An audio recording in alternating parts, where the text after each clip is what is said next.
обычай, с детских лет он нам привычен. Хлебом да солью всех гостей встречать, низко в пояс поклониться.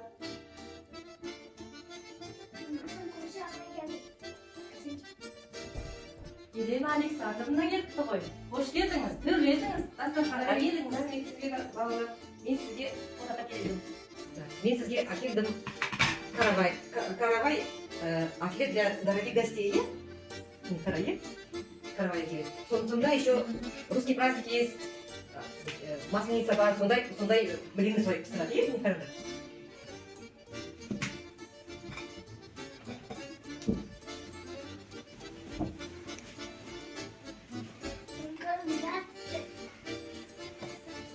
Жұмыртқа бояйды для праздника Пасха, солай цветіңді бояйды, мынау. Сары, қызыл, жасыл цвет солай бояйды. Жұмыртқа, не, қараңдар, е, балалар? Көрдіңіз бе? Солай бояйды, е? Балалар, бұл орыс халқының ұлттық тағамдары екен. Елена Александровна ұлттық орыс болғандықтан бізге осы орыс халқының ұлттық дәмдерінен алып кетті. Рахмет сізге. Рахмет. Я живу в Казахстане. Казахстан люблю, Казахстан моя родина. Ал, көршілер, мне пора идти. Угощайтесь. Рахмет сізге, Елена Александровна.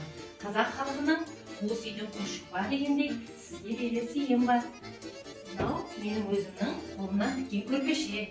Қабыл алыңыз. Рахмет сізге. Сау болыңыз. Сау болыңыз. Сау болыңыз. Келесі күні Елена Александровнамен бірге ауданымыздағы орталық мұражайға барып, орыс халқының тұрмыстық құрал жабдықтарыменен, тарихыменен, тағы да басқа экспонаттарменен танысып қайттық.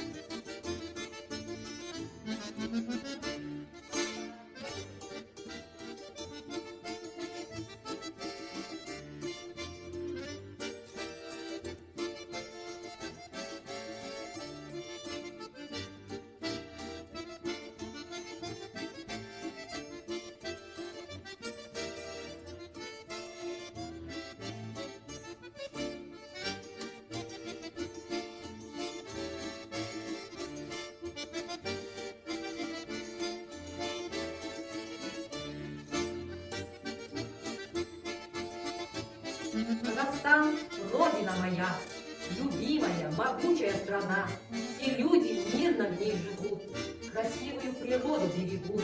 Я горжусь, что здесь я рождена. Казахстан,